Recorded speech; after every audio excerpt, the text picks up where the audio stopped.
박능후 보건복지부 장관이 올해 저소득층 기초연금, 장애인연금 등 수당을 확대한다는 내용을 담은 계획을 발표했습니다.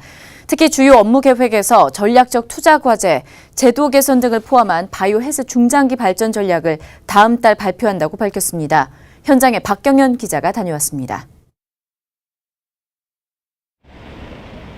네, 정부 서울청사에 나와 있습니다. 박능후 보건복지부 장관이 올해 주요 업무 추진 계획에 대해 발표에 나섰습니다.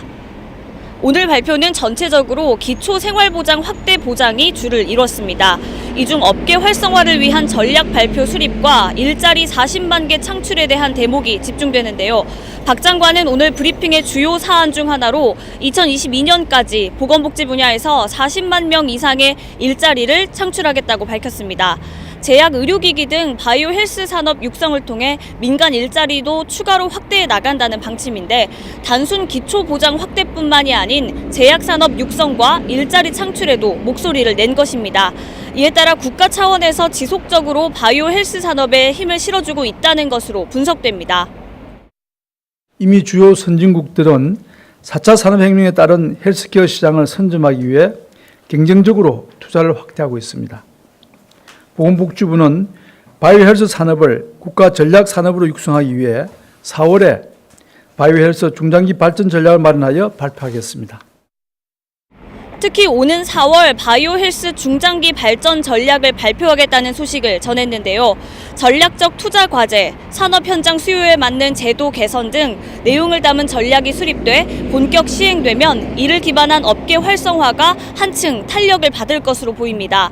의료 인력과 병원 인프라, 첨단 의료기술 등 국내 업계가 가진 강점을 토대로 육성하기 위한 세부 내용이 발표될 예정인데 특히 신약 개발을 돕기 위해 AI를 활용한 신약 개발 과정 혁신, 해외 임상시험 비용 세액 공제 등 제약산업의 전폭적인 지원이 진행될 예정입니다.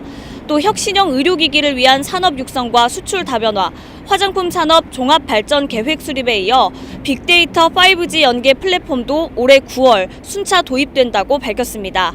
오늘 발표에서 박 장관이 가장 먼저 꺼내든 보장책은 저소득층 기초연금, 장애인연금 월 30만 원 지원 등 생계비와 병원비 등 걱정거리 덜기였는데요. 오늘 브리핑은 크게 새로운 내용으로 혁신성을 주기보다는 이전에 지속해온 수당 대상과 지원 확대 발표에 초점이 맞춰져 있었습니다. 사실상 생계비 경감에 대해 가장 크게 집중하겠다는 의미로 풀이됩니다. 생계비 경감을 위해 4월부터 소득 하위 20% 이하 어르신들께 기초연금 30만 원을 지급하고 저소득층 장애인연금도 조기에 인상하겠습니다.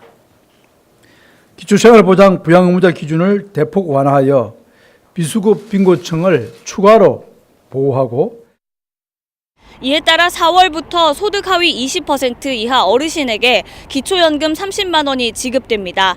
여기에 저소득층 장애인연금도 조기 인상하고 기초생활보장 부양의무자의 기준은 대폭 완화하는 등 포용적 복지국가를 위한 포석이 준비되는 모습입니다.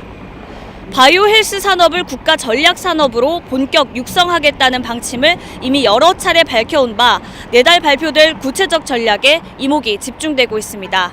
정부 서울청사에서 팍스경제TV 박경현입니다.